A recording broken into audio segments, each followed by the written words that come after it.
I thought I was emotionally bulletproof when it came to anime.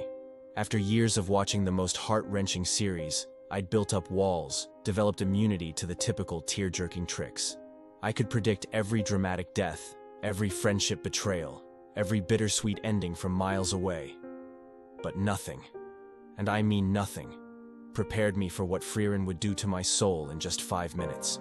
By episode 3, I was sitting in my room at 2 a.m., tears streaming down my face, questioning everything I thought I knew about life, death, and what it means to truly connect with someone.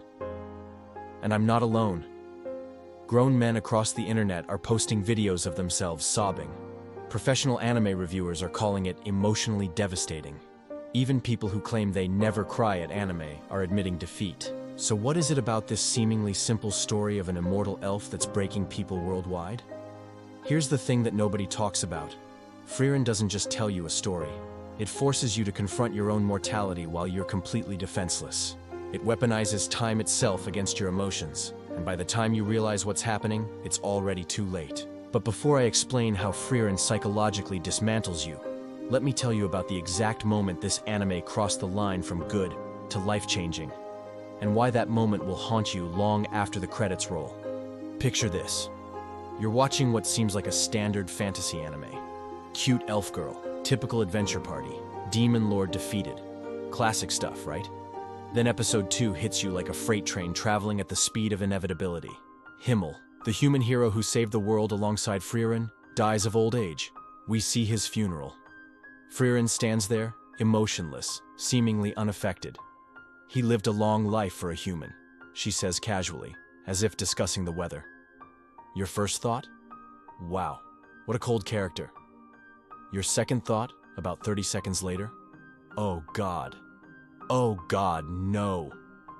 Because that's when the realization hits you like an emotional sledgehammer, and suddenly you understand why thousands of people are calling this scene the moment anime made them afraid of death. But it gets worse, much worse. Here's what Frieren does that no other anime dares to do. It makes you experience time the way an immortal would. For Frieren, 50 years pass like a weekend. The 10-year journey that saved the world? That was basically a summer vacation for her. But for Himmel, Heider, and Eisen, her human companions, those 10 years were the defining adventure of their entire lives.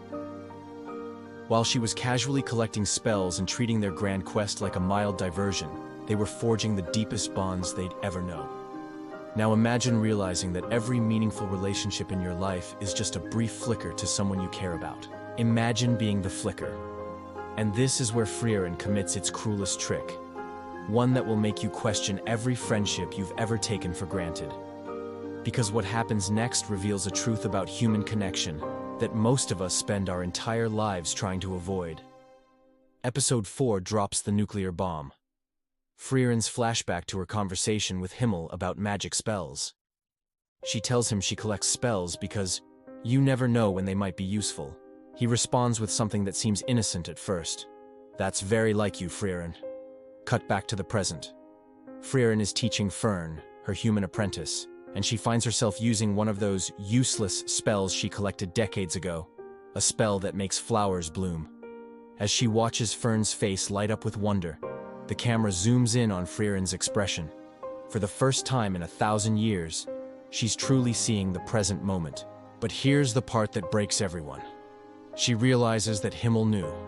He knew that she would need these useless moments later. He understood her better than she understood herself. And now he's gone forever. The spell isn't just about flowers. It's about the love that transcends death itself. And that's when the anime delivers its most devastating blow. Most anime make you cry by showing you tragedy. Someone dies dramatically, there's a big emotional scene, tears are shed, and you move on. Frieren does something infinitely more cruel. It makes you cry about life itself. It's not about the dramatic moments. It's about the quiet ones.